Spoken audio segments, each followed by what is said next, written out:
وأحسن منك لم تر قط عيني وأجمل منك لم تلد النساء خلقت مبرأ من كل عيب خلقت مبرأ من كل عيب كأنك قد خلقت كما تشاء كتاب أنزلناه إليك مبارك ليدبروا آياته وليتذكر أولو الألباب. یہ کتاب برکت والی ہے جسے ہم نے آپ کی طرف نازل فرمایا ہے تاکہ دانش مند لوگ اس کی آیتوں میں غور و فکر کریں اور نصیحت حاصل کریں. اللهم صل على سيدنا محمد وعلى آل سيدنا محمد بعدد كل ذرة مئة ألف ألف مرة. سامعین اور ناظرین کرام، السلام علیکم ورحمۃ اللہ وبرکاتہ. سامعین کرام، سورہ الحج آیت 5 آج کے سبق کا ایک ہی موضوع ہے، اور وہ یہ ہے وأحسن منك لم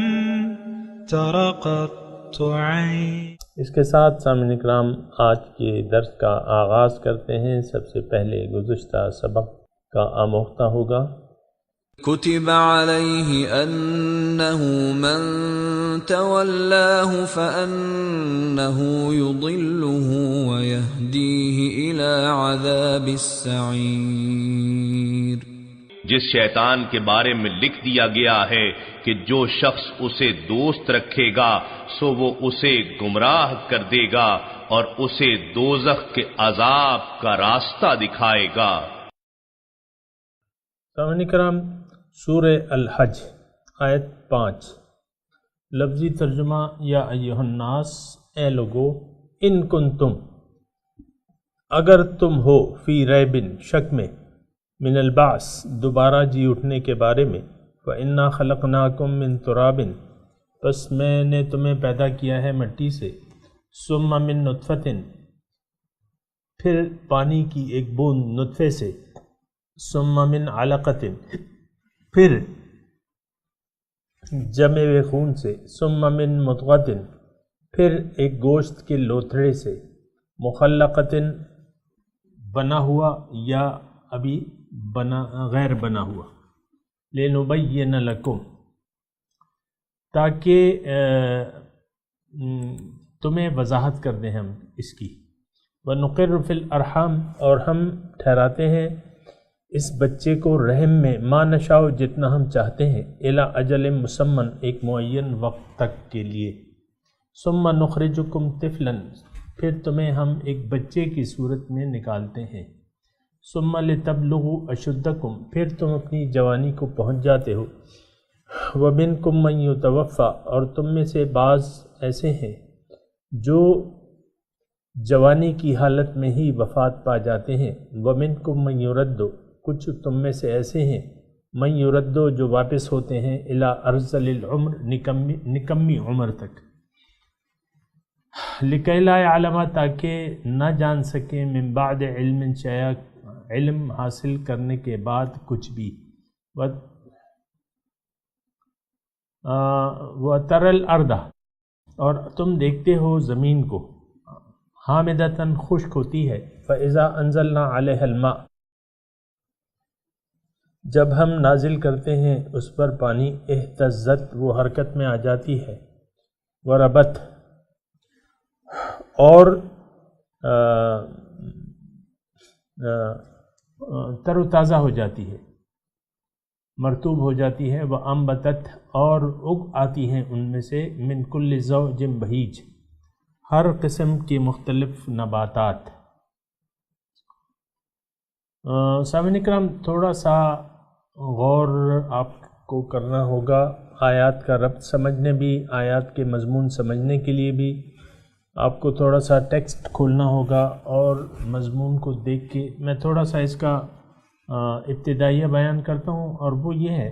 کہ یہ آپ نے جیسے کہ ترجمہ سنا، اللہ تعالیٰ نے انسان کی تخلیق کے مراحل بیان کیے ہیں، تو اللہ تعالیٰ کی اس میں قدرت، خالقیت اور قدرت، پھر اس میں انسان کا مقصد جو پوشیدہ اس میں مضمون ہے کہ انسان کا مقصد زندگی اور اس کا نتیجہ، جو کہ نتیجہ جو ہے وہ انسان کے مرنے کے بعد جب قیامت قائم ہوگی اور اس کو دوبارہ زندگی عطا کی جائے گی، نتیجہ، کامل نتیجہ جو ہے اس کا وقت وہ ہے۔ تو اور یہ بھی میں عرض کرتا چلوں، سامعین کرام، مضمون مشکل نہیں ہے لیکن تھوڑی توجہ کا طالب ہے۔ یعنی آپ دیکھیں ان آیات کا آغاز کیسے ہوا ہے، ان کنتم فی ریب من البعث، اگر تم شک میں ہو بعث، یعنی بعث بعد الموت کے بارے میں، دوبارہ جی اٹھنے کے بارے میں، تو پھر اللہ تعالیٰ نے یہ انسان کی جو ترتیب بیان کی ہے، ایک یہ ہے اس میں، پھر دوسری مثال اللہ تعالیٰ نے دی ہے زمین کی، کہ وہ خشک ہوتی ہے، بنجر ہوتی ہے، مردہ ہوتی ہے، جب اس پہ پانی برستا ہے تو وہ اگ آتی ہے، تر و تازہ ہو جاتی ہے، ہر قسم کی نباتات، یعنی زندہ ہو جاتی ہے زمین، مردہ ہوتی ہے، پانی آتا ہے، اس سے وہ زندہ ہو جاتی ہے۔ اور پھر اس میں جو ذالک بأن اللہ هو الحق، آیت نمبر 6 میں آپ دیکھیں، یہ اس لیے کہ اللہ تعالیٰ حق ہے، وَأَنَّهُ يُحْيِي الْمَوْتَى، اور بے شک وہ زندہ کرے گا مردوں کو، اور دوسری بات یہ ہے کہ وہ ہر چیز پر قادر ہے، وَأَنَّ السَّاعَةَ آتِيَةٌ، قیامت آنے والی ہے، اس میں کوئی شک نہیں ہے، وَأَنَّ اللَّهَ يَبْعَثُ مَن فِي الْقُبُورِ، اور اللہ تعالیٰ جو قبروں میں ہیں ان کو ضرور زندہ کرے گا۔ سامعین کرام، جو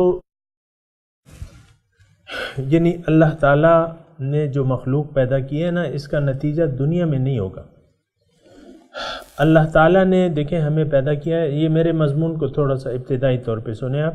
اللہ تعالیٰ نے ہمیں پیدا کیا ہے، لیکن ہمارا نتیجہ جو ہے وہ زندگی میں نظر نہیں آ رہا، دیگر ہر مخلوقات کا جو نتیجہ ہے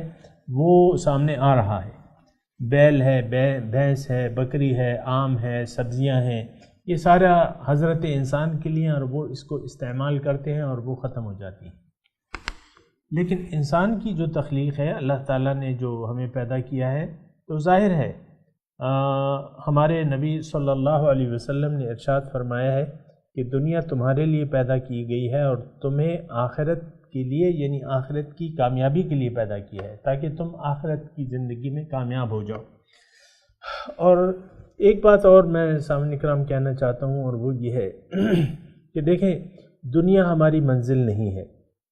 اس کو منزل بنا کے جینا پرلے درجے کی بے وقوفی ہے، کیونکہ یہ رہ جانے والی ہے، اس سے ہم جانے والے ہیں۔ اگر اس کو آپ منزل بنا لیں گے تو آخر کار تو آپ کو اس سے جانا ہے، تو اس سے پرلے درجے کی بے وقوفی اور کوئی نہیں ہے کہ آپ کی ساری توجہ، ظاہر آپ کی ساری توجہ کھینچ لیں، نہیں، ایسا نہیں ہونا چاہیے۔ اور اگر تھوڑی سی ہم عقل سے سوچیں تو ہمیں انسان کا نتیجہ جو ہے جزائے اعمال، یا آپ یہ کہہ لیں، میں تھوڑا سا مضمون کو آسان کر دیتا ہوں، یعنی ہر چیز کا ایک مقصد ہمیں نظر آ رہا ہے بظاہر۔ آپ دیکھ لیں،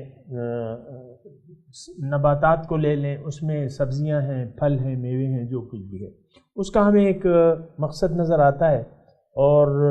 وہ مقصد پورا ہو رہا ہے۔ اور دیگر جو جانور ہیں جو یعنی آپ دیکھیں زیادہ ادھر ادھر دوڑے نہیں، میں آپ کو کہہ رہا ہوں جو ہمارے کھانے کے لیے جانور اللہ تعالیٰ نے پیدا کیے ہیں، جو حلال جانور ہیں، ان کا بھی ایک مقصد ہے، وہ مقصد ہم کھا پی کے اس سے کام لے کے سواری کا کام لیتے ہیں، اس سے دودھ لے لیتے ہیں، اس سے گوشت لے لیتے ہیں، وغیرہ وغیرہ، آپ اس کو استعمال کر لیتے ہیں۔ اسی طرح آپ پرندے بھی بعض کھاتے ہیں، مرغی جو ہے وہ ایک بگ برڈ ہے، پرندہ ہے، وہ بھی آپ استعمال کر لیتے ہیں، کھا لیتے ہیں۔ تقریباً ہر چیز کے جو ہمارے سامنے ہے نا ارد گرد، اللہ تعالیٰ کی جو مخلوقات ہے اس کا بینیفیشری جو ہے اصل وہ انسان ہے۔ اس سے اللہ تعالیٰ کی دیکھیں یہ تو بالکل واضح ہے، تھوڑا سا آپ عقل سے سوچیں تو وہ آپ کو پتہ چلے گا کہ انسان اس کائنات کا بینیفیشری ہے، اصل جو ہے، یعنی انسان کے لیے اللہ تعالیٰ نے یہ کائنات پیدا کی ہے انسانی زندگی کو رواں دواں رکھنے کے لیے، اور ایک حد تک، اور اللہ تعالیٰ نے بہت پہلے سے پلاننگ کی تھی۔ مثال کے طور پہ آپ دیکھیں گیس پیٹرول ابھی نکل رہا ہے، اور یہ لاکھوں سال پہلے کی بات ہے، اور قسم قسم کی مصنوعات آ رہی ہیں، آپ کے ماربل ہیں، آپ کی اور چیزیں ہیں، وہ یہ سب اللہ تعالیٰ نے پوشیدہ آپ کے لیے رکھی ہوئی تھی۔ سمندر میں آپ کے لیے گوشت پیدا کر دیا ہے، مچھلیاں ہیں وغیرہ وغیرہ جو بھی ہے، پھر آپ کو ظاہری جانور ہیں وہ بھی آپ اس سے فائدہ اٹھا رہے ہیں، یہ تمام چیزیں، پھر آپ کو اتنی عقل دی ہے کہ آپ نئی نئی مصنوعات اور ایجادات کر رہے ہیں، اس سے فائدہ اٹھا رہے ہیں۔ پہلے ہوائی جہاز نہیں تھے، اب آپ نے اپنے اللہ تعالیٰ کے ذہن کو دی سے کام لے کے یہ جہاز بنا لیے ہیں، پانی کے جہاز ہیں، کشتیاں ہیں، بادبانی جہاز ہیں، جو بھی ہیں، یہ سب آپ دیکھیں، آپ اس کائنات سے فائدہ اٹھا رہے ہیں، ہر چیز کا ایک مقصد نظر آ رہا ہے، اور وہ یہ بھی نظر آ رہا ہے کہ یہ انسان اس سے فائدہ اٹھا رہا ہے۔ اب دیکھیں تھوڑا سا، یعنی میں آپ کو مضمون کی گہرائی میں نہیں لے جاؤں گا، لیکن آپ ویسے ہی سوچیں، ذرا ابتدائی طور پہ سوچیں، ایک بچہ بھی کہ بھئی میں یہ سب کچھ میرے لیے ہے، مجھے اللہ تعالیٰ نے کیوں پیدا کیا ہے؟ اب یہ تو نہیں ہو سکتا کہ یہ دنیا ہمارے لیے پیدا کیا ہے، ہمیں دنیا کے لیے پیدا کیا ہے، تو کیا اس کا کیا حاصل ہے؟ اس کا تو کوئی خاص مقصد نہیں ہے۔ دنیا تو یہ ہے کہ یہ کھانا پینا وغیرہ یہ تو کوئی خاص چیز نہیں ہے۔ اللہ تعالیٰ ارشاد فرماتا ہے حدیث قدسی میں کہ اگر اس دنیا کی قدر و قیمت اللہ تعالیٰ کی نظر میں ایک مچھر کے پر کے برابر بھی ہوتی، کافر کو اس کا ایک گھونٹ نہ پلاتا، تو اس کی تو کوئی حیثیت نہیں ہے، یہ بے حیثیت چیز ہے اللہ تعالیٰ کے نزدیک۔ وہ سب کو اللہ تعالیٰ نے بلا تفریق رنگ و مذہب جو ہے سب کو اللہ تعالیٰ دے رہا ہے، وہ رحمان ہے۔ اللہ تعالیٰ کی دی ہوئی نعمتوں سے ہم تمام لوگ جو ہیں، کافر ہیں، مسلمان ہیں، جو بھی ہیں، وہ اس سے فائدہ اٹھا رہے ہیں، یہ کوئی خاص چیز نہیں ہے۔ سامنے کا مٹی ہے یہ، تو آپ مٹی کو کیا مقصد بناتے ہیں؟ مادہ ہے، مٹیریل کو آپ کیسے مقصد بنا سکتے ہیں؟ نہیں، یہ یعنی عقل یہ کہتی ہے کہ نہیں، یہ مقصود نہیں ہو سکتا، کیونکہ اس کا تو یعنی اللہ تعالیٰ نے ہمیں پیدا کیا ہے، وہ ہمیں پھر ہمارا رزاق بھی ہے، ہمیں رزق دے رہا ہے، لیکن رزق کمانا اور یہ جمع کرنا یہ تو کوئی مقصد نہیں ہے۔ ساری آپ زندگی کماتے رہتے ہیں اور پھر آخر میں اس کو سب کچھ چھوڑ چھاڑ کے اپنے دشمنوں کے لیے چھوڑ جاتے ہیں، وہ تو پھر آپ کو یاد ہی بھی نہیں کرتے۔ مجھے اپنے پردادا کا نام نہیں معلوم، یا نہ میں ایسا مطلب کوئی خاص وہ نہیں ہے، بس تھے میرے پردادا تھے اور آبا و اجداد تھے، شجرے میں لکھے ہوئے، میں نے کیا کرنا ہے اس کا۔ تو اسی طرح سب لوگ ہیں، تو دنیا تو کوئی مقصد ہوتے نہیں ہے سامنے کرم، یہ ہو نہیں سکتی۔ عقل یہ کہتی ہے کہ نہیں، اس کا تو اگر حاصل ہو بھی جائے تو تم اس سے کما حق کو فائدہ۔ اکثر یہ ہوتا ہے، آپ دیکھیں جن کے پاس دولت ہوتی ہے، مال و دولت ہوتی ہے، اکثر ڈاکٹر ان کے کہ بھئی وہ تلی ہوئی چیزیں نہ کھاؤ، مرغن غذائیں نہ کھاؤ ہوتا ہے نا، روکھی سوکھی کھاؤ اس پہ پابندی لگ جاتی ہے۔ تو پھر یہ کیا مطلب، آپ اس سے جو دولت آپ نے کمائی ہے اس سے تو آپ فائدہ نہیں لے سکتے۔ ہونا تو یہ چاہیے کہ آپ پیسے لگا کے ہاضمہ مضبوط کر لیتے اور جسمانی نظام کو پھر کھاتے پیتے، لیکن ایسا تو نہیں ہوتا۔ اکثر جو ہے یہ جو پیسے میسے والے ہیں، اس کی پریشانیاں زیادہ ہوتی ہیں، وہ بعض لوگ نیند کی گولیاں کھا کے سوتے ہیں، گولیاں کھائے بغیر نیند نہیں آتی انہیں۔ تو یہ مضمون میں آپ کو تھوڑا سا بیان کر رہا ہوں۔ اللہ تعالیٰ نے اصل میں جو، اب میں آ رہا ہوں وہ یعنی اس مضمون کے ابتدائیے کی طرف، جو کچھ میں نے بیان کیا وہ تو ذہن میں رکھیں، لیکن یہ جو مضمون بیان ہو رہا ہے یہ ان لوگوں کے لیے ہے جو موت کے بعد جو زندگی کو ایک مذاق سمجھتے ہیں۔ یہ مضمون سورہ حج کا آیت نمبر 5 خاص طور پہ ان لوگوں کے لیے ہے جو زندگی کو بے مقصد سمجھتے ہیں، جو یہ کہتے ہیں کہ بھئی ہمارا تو مقصد تو بس دنیا ہے اور آخرت باطن سے تو ہم واقف نہیں ہیں، پھر وہ یہ ان لوگوں کے لیے ہے کہ وہ موت حیات بعد الموت کے منکر ہے، ان لوگوں کے لیے جو شک میں مبتلا ہے۔ یا ایھا الناس ان کنتم فی ریب من البعث، دیکھیں نا مخاطب اس آیت کے کون لوگ ہیں؟ اے لوگو اگر تم شک میں ہو دوبارہ جی اٹھنے کے بارے میں تو سنو، ایسے الفاظ ہیں یہ۔ اب تھوڑا سا اس پہ آپ یہ ذرا اس پہ غور کریں کہ آیا اس آیت کے مخاطب ہم ہیں کہ کافر ہیں، ہم ہیں کہ مشرک ہیں، ہم ہیں کہ ہندو لوگ اس کے مخاطب ہیں؟ کون مخاطب ہے؟ بات یہ ہے کہ اس کا مخاطب جو ہے وہ بیان کر رہا ہے اللہ تعالیٰ، یا ایھا الناس، اے لوگوں۔ تو لوگوں میں اگر آپ اپنے آپ کو لوگوں میں نہیں شامل کرتے تو یہ مضمون پھر نہ میرے لیے نہ آپ کے لیے، لیکن ہم ناس میں تو شامل ہیں۔ یا ایھا الناس، اب دیکھیں یہ میں نے گزشتہ سبق میں بھی تھوڑا سا کہا تھا اس کے بارے میں کہ اگر سچے طور پہ اگر ہم صحیح اپنا تجزیہ کریں اپنی قومی زندگی کا، من حیث القوم، ہمارا دوبارہ جیتنے کے بارے میں کوئی یقین نہیں ہے۔ مرنے کے بعد زندگی دوبارہ، اور وہ اس سے زیادہ ٹھوس ہو، زیادہ حقیقت ہو، اس پہ ہمارا یقین نہیں ہے۔ عام طور پہ چونکہ میں تو یہاں ایک ایسے معاشرے میں رہ رہا ہوں جہاں کی زبان عام طور پہ اردو نہیں ہے، تو پشتو میں جو کچھ مثالیں ہیں وہ آپ دیکھیں، میں آپ کو کچھ مثالیں بیان کرتا ہوں اور آپ دیکھیں کہ وہ آپ کی اردو میں ایسی ہیں کہ نہیں۔ ایک وہ کہتے ہیں کہ بھئی دل ترا کا ال ترا نغواڑ، کیا مطلب؟ اس کا مطلب یہ ہے کہ عام طور پہ لوگ کہتے ہیں یا کوئی واقعہ ایسا آ جاتا ہے، وہ کہتے ہیں یہاں دے دو وہاں لے لینا، وہاں مانگ لینا مجھ سے، وہاں دے دوں گا، یہاں دے دو اور وہاں مانگ لینا، وہاں دے دوں گا۔ پھر ایک دوسری جو عام طور پہ لوگ یہ بھی استعمال کرتے ہیں کہ زمانہ آخرت سکرا غلیری، کیا مطلب اس کا مطلب یہ ہے کہ جاؤ مڑا، آخرت سے کون واپس آیا ہے۔ پھر ایک اور بات ہمارے اندر ہے کہ گوروبا، کیا مطلب؟ اس کا مطلب یہ ہے کہ دیکھیں گے، دیکھا جائے گا، کتیبش دیکھا جائے گا۔ اور ایسے بہت سی چیزیں ہیں سامعین کرام، ایسے یعنی یقین جو ہے قطعاً یعنی اس معاشرے کا، یقیناً یہ نہ صرف ہمارا بلکہ جو اردو بولتے ہیں یا من حیث القوم، آپ کو کہہ رہا ہوں کہ ہمارا ظاہر پہ یقین ہے، باطن پہ یقین نہیں ہے۔ دوبارہ جی اٹھنے کے بارے میں ہمیں ایسا یقین نہیں ہے، بلکہ یقین ہی نہیں ہے سامعین کرام۔ یقین ہے تو ظاہر پہ ہے، ظاہر دنیا پہ۔ آپ نے اپنا مستقبل ظاہر کو قرار دے دیا ہے۔ بھئی بچے کو آپ کہتے ہو کہ جلدی پڑھو لکھو، کام کرو، کوشش کرو، مستقبل دیکھو، تم اب مستقبل میں جانے والے ہو، تمہارا اپنے مستقبل کا خیال رکھو، یہ آپ کہتے ہیں کہ نہیں کہتے؟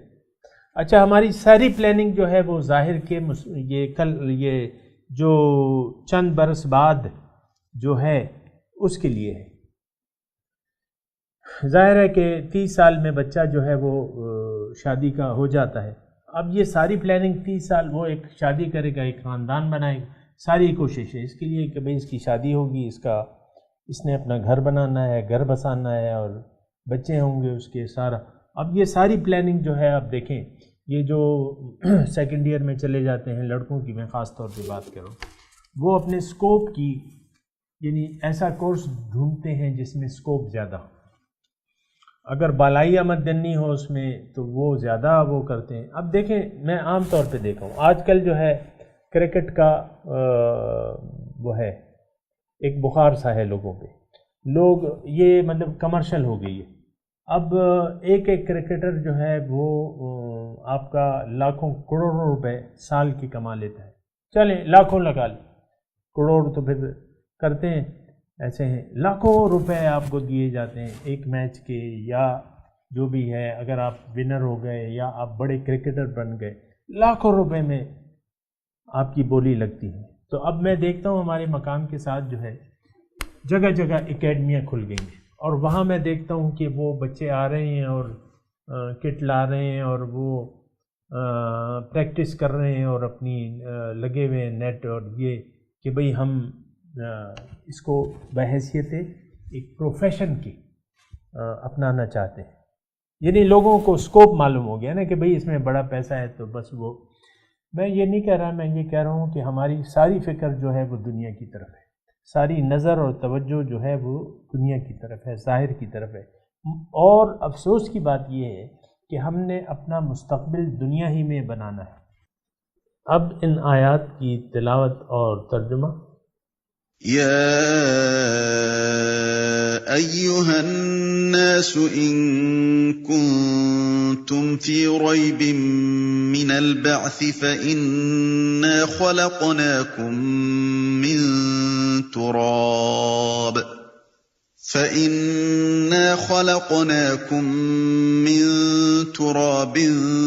ثم من نطفة ثم من علقة ثم من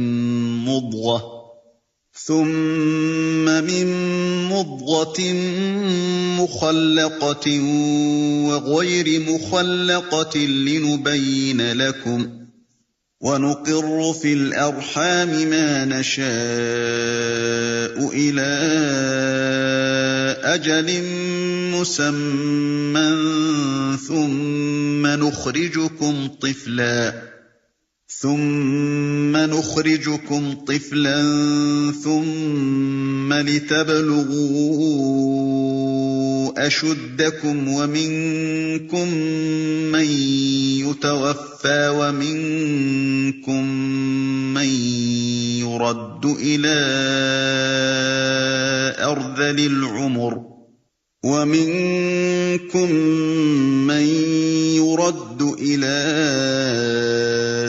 أرذل العمر لكي لا يعلم من بعد علم شيئا،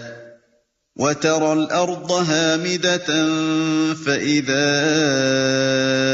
أنزلنا عليها الماء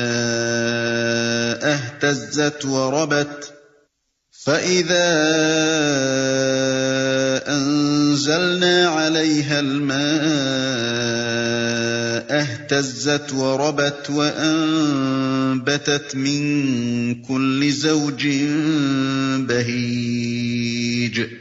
O people, if you are in doubt about the resurrection, we created you from dust, then from a small drop, then from a clinging clot, then from a lump of flesh, partly developed and partly undeveloped, in order to clarify things for you. And we settle in the wombs whatever we will for a designated term, and then we bring you out as infants, until you reach your full strength. And some of you will pass away, and some of you will be returned to the vilest age, so that he may not know, after having known. And you see the earth still, but when we send down water on it, it vibrates and swells and grows all kinds of lovely pears. ذلك بأن الله هو الحق وأنه يحيي الموتى وأنه على كل شيء قدير. That is because God is the truth, and because He gives life to the dead, and because He is capable of everything. وَأَنَّ السَّاعَةَ آتِيَةٌ لَا رَيْبَ فِيهَا وَأَنَّ اللَّهَ يَبْعَثُ مَن فِي الْقُبُورِ. And because the hour is coming, there is no doubt about it, and because God will resurrect those in the graves. سامعین کرام، اس کے ساتھ ہی آج کے درس کا وقت اختتام کو پہنچا۔ اگلے درس میں انشاءاللہ ملاقات ہوگی۔ وآخر دعوانا ان الحمدللہ رب العالمین، والسلام علیکم ورحمۃ اللہ وبرکاتہ۔